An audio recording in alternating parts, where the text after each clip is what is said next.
मैं बिट्टू कुमार स्वागत करता हूं आपके इस वीडियो में। आज हम लोग पढ़ेंगे संज्ञा के बारे में। संज्ञा के प्रकार क्या होते हैं, संज्ञा क्या होता है और उसके बारे में डिटेल में पढ़ेंगे पूरा शुरू से अंत तक। तो आप लास्ट तक बने रहिएगा, ठीक। चलिए हम लोग बिना देरी किए स्टार्ट करते हैं। संज्ञा संज्ञा क्या होता है? संज्ञा का शाब्दिक अर्थ होता है नाम। संज्ञा का शाब्दिक अर्थ क्या होता है? नाम। जो दुनिया भर में कोई जो भी चीज़ हो उसका कोई ना कोई एक नाम होता है, उसे कहते हैं संज्ञा, ठीक। संज्ञा किसी व्यक्ति, वस्तु, स्थान, जानवरों के नाम को क्या कहते हैं? संज्ञा कहते हैं। संज्ञा मुख्य रूप से 3 भागों में बांटा गया है। अंग्रेजी व्याकरण में 5 भागों में बांटा गया है, ये माना जाता है, ठीक। चलिए हम लोग वही पढ़ते हैं, ठीक। संज्ञा किसी व्यक्ति, वस्तु, स्थान, भाव या अवस्था के नाम को संज्ञा कहते हैं, ठीक। किसी व्यक्ति, वस्तु, स्थान, भाव, अवस्था के नाम को संज्ञा कहते हैं। उदाहरण क्या हुआ? राम, मोहन, सीता, गीता, ताजमहल, पटना, मंदिर, ये सब क्या हो जाएगा? संज्ञा, ठीक। इसका शाब्दिक अर्थ क्या होता है? नाम होता है। संज्ञा का शाब्दिक अर्थ क्या होता है? नाम, नेम, ठीक। उदाहरण हो जाएगा राम, श्याम, गीता, पटना, ताजमहल इत्यादि, ठीक। संज्ञा के भेद। संज्ञा के मुख्यतः 3 भेद होते हैं, ठीक। लेकिन अंग्रेजी व्याकरण के प्रभाव से इसे 5 माना जाता है, ठीक।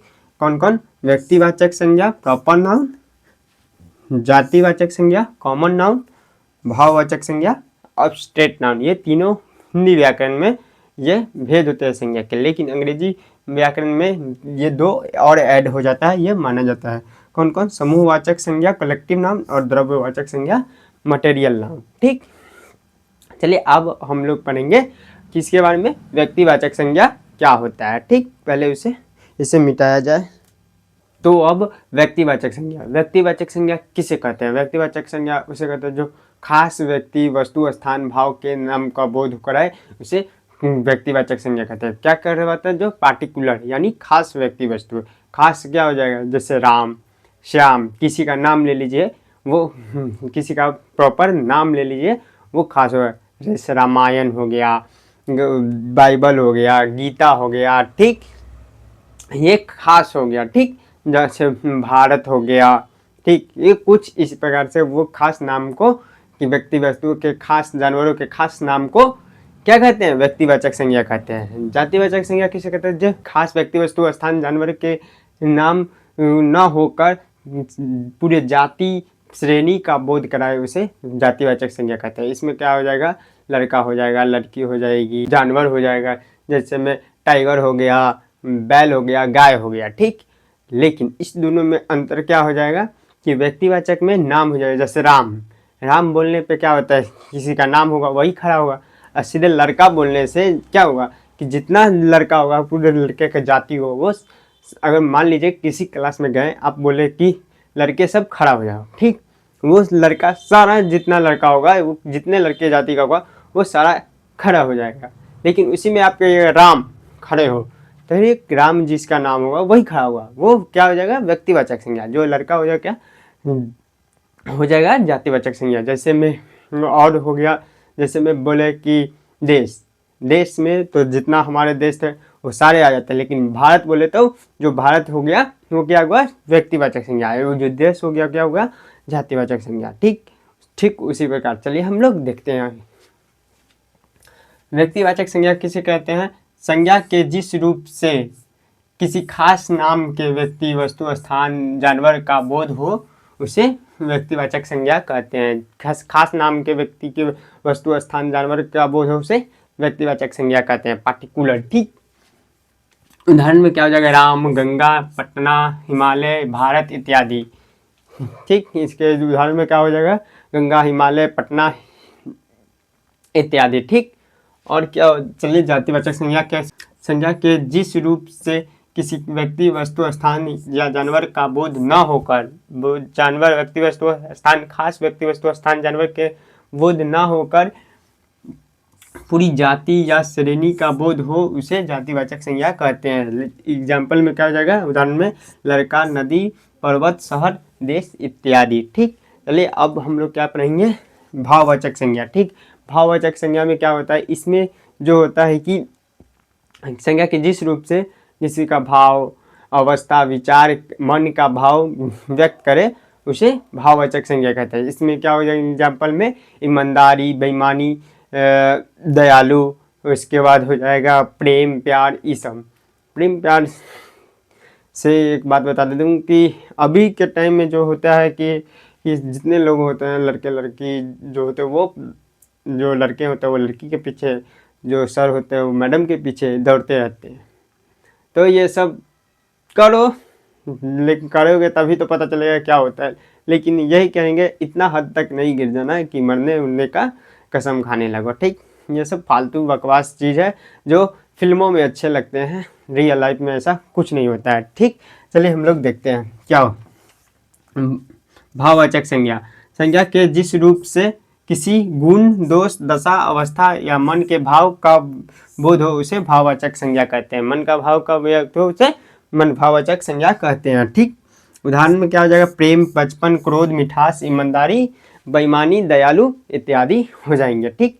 अब हम लोग हिंदी व्याकरण में मुख्य 3 रूप होते हैं संज्ञा के, लेकिन अंग्रेजी व्याकरण में इसे 5 माना जाता है, ठीक। तो हमने 3 पढ़ा दिया और 2 और पढ़ा देते हैं।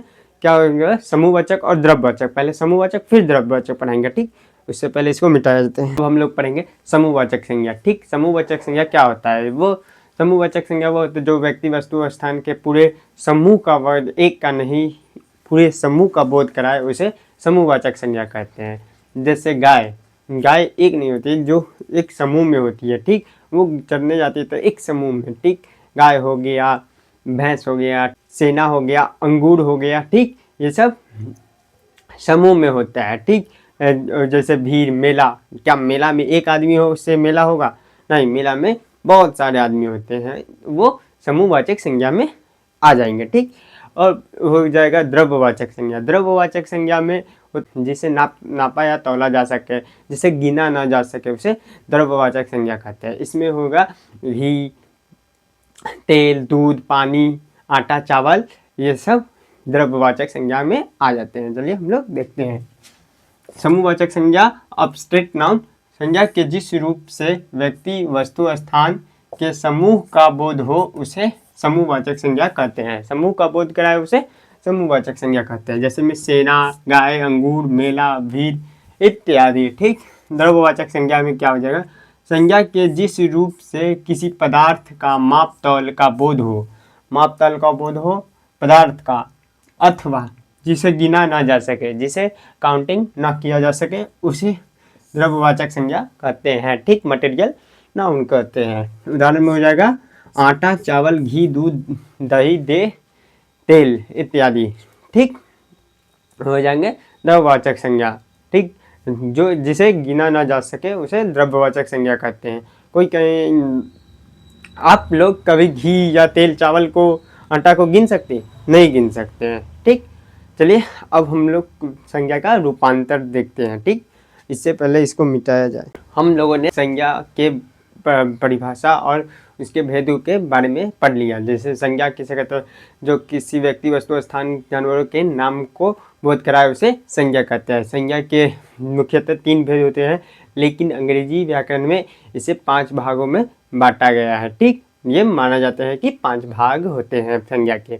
पहला क्या होता है, व्यक्तिवाचक संज्ञा। व्यक्तिवाचक संज्ञा जो किसी खास व्यक्ति, वस्तु, स्थान, जानवरों के नाम को बोध कराए उसे व्यक्तिवाचक संज्ञा कहते हैं। जैसे राम, रामायण, सीता, गीता, ठीक। किसी का खास नाम ले लीजिए, वो व्यक्तिवाचक संज्ञा कहते हैं। जातिवाचक संज्ञा क्या होता है, जो किसी खास व्यक्ति, वस्तु, स्थान, जानवरों के बोध न होकर पूरे जाति या श्रेणी का बोध कराए उसे जातिवाचक संज्ञा। जैसे लड़का हो गया, देश हो गया, फिर से नदी हो गया इत्यादि, ये सब क्या हो जाएंगे, जातिवाचक संज्ञा, ठीक। उसके बाद आता है भाववाचक संज्ञा। भाववाचक संज्ञा वो होता है जो इसमें किसी व्यक्ति, वस्तु, संज्ञा के जिस रूप से किसी भाव, विचार, किसी के मन के भाव को व्यक्त करे उसे भाववाचक संज्ञा कहते हैं, अब्स्ट्रैक्ट नाउन कहते हैं। इसमें का उदाहरण हो जाएगा प्रेम। प्रेम, भाई तुम लोग प्रेम शब्द से, प्रेम पहले ही अधूरा है, इसलिए प्रेम ना ही करो तो अच्छा।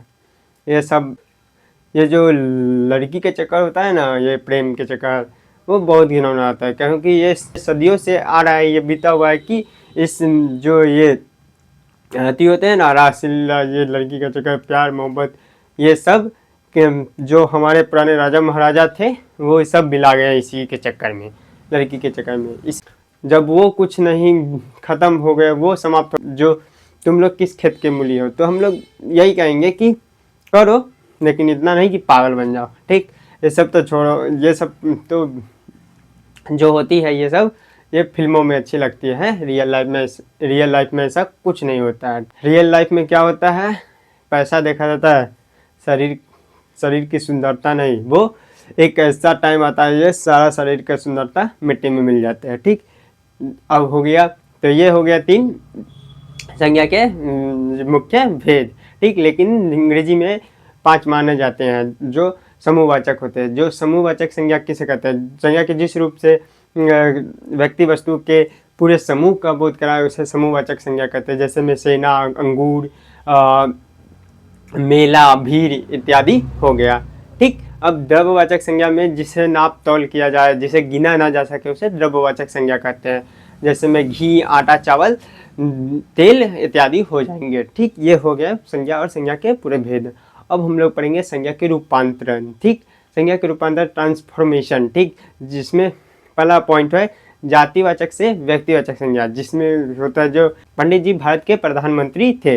आपको पता है ना, भारत के प्रथम प्रधानमंत्री पंडित जवाहरलाल नेहरू थे।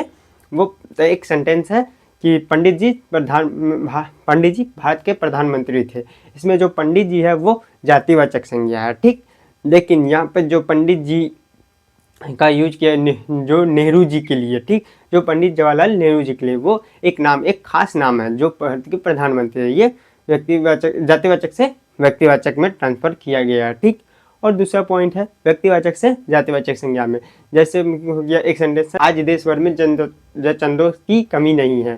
ठीक, इसमें जो जचंद है वो एक नाम है। ठीक, व्यक्ति का नाम है जो खास है। जो पृथ्वीराज चौहान थे उनके ससुर थे जयचंद, जो वो गजनी के से मिलकर वो हमला जो मिल के वो पृथ्वीराज चौहान को युद्ध में पकड़वा दिए, गद्दार थे वो। तो बाद में किस लिए? राजपाट के लिए। बाद में वो भी गजनी के सुल्तान कहा कि जो अपने राजा के ना हो सके वो किसके हो सकेंगे। ठीक, तो पहले ही गद्दार है, इसके जयचंदों को गद्दारे को नाम से लगता है कि ये गद्दार है। तो इसमें जो जयचंद है वो क्या है? व्यक्तिवाचक संज्ञा। लेकिन इसमें किसके बोध के लिए करा जाता है? गद्दारों के बोध के लिए। तो जातिवाचक संज्ञा बदल जाएंगे। ठीक, कुछ इसी प्रकार। चलिए हम लोग देखते हैं। हमने यही लिखा ही है, संज्ञा के रूपांतरण, ट्रांसफॉर्मेशन। संज्ञा से व्यक्तिवाचक संज्ञा। पंडित जी भारत के प्रधानमंत्री थे। यहाँ पे जो पंडित जी है वो क्या है? जातिवाचक संज्ञा है। ठीक, लेकिन यहाँ पे जो यूज किया जा रहा है, जो पंडित जी का जो यूज यहाँ पे इस सेंटेंस में वो नेहरू जी, यानी पंडित जवाहरलाल नेहरू जी, वो खास है, खास नेम है ना एक, जो पंडित जवाहरलाल नेहरू वो भारत के प्रधानमंत्री थे, पार्टिकुलर है, ये व्यक्तिवाचक संज्ञा हो गया। ठीक, जाति से व्यक्तिवाचक में कैसे बदल, आप लोग देख लिए। ठीक, ले अब व्यक्तिवाचक से जातिवाचक में कैसे बदल देखें। आज देश में जयचंदों की कमी नहीं है। ठीक, ये इस सेंटेंस में क्या कहना चाहे, ये यहाँ पे जो जयचंद है वो एक खास नाम है, व्यक्तिवाचक संज्ञा है। ठीक, लेकिन इसका उपयोग जो है गद्दारों की जाति के लिए किया जाता है। गद्दारों की जाति के लिए किसका उपयोग है? जयचंदों के। इस सेंटेंस में तो ये क्या हो जाए? जातिवाचक संज्ञा। ठीक, तो आप लोग समझ गए व्यक्तिवाचक से जातिवाचक में कैसे ट्रांसफॉर्मेशन होता है। अब एक टिप्स देते हैं। टिप्स में क्या है, जो भाववाचक संज्ञा होता है वो हमेशा एक वचन में होते हैं। ठीक, लेकिन जब वो बहुवचन में बदल जाए भाववाचक संज्ञा तो वो जातिवाचक संज्ञा बन जाते हैं। जैसे में बुराई से बुराइयाँ। ठीक, बुराई हो गया भाववाचक संज्ञा, लेकिन बुराइयाँ क्या हो गया? जातिवाचक संज्ञा। ठीक, इसलिए हमने वही लिखा, भाववाचक संज्ञा हमेशा एक वचन में होते हैं। ठीक, यदि भाववाचक संज्ञा बहुवचन में बदल जाए तो जातिवाचक संज्ञा बन जाते हैं, जैसे बुराई से बुराइयाँ। ठीक, आई होप कि आपको ये अब संज्ञा में कोई दिक्कत नहीं होगा, अच्छे से समझ में आ गया होगा। ठीक, चलिए मिलते हैं।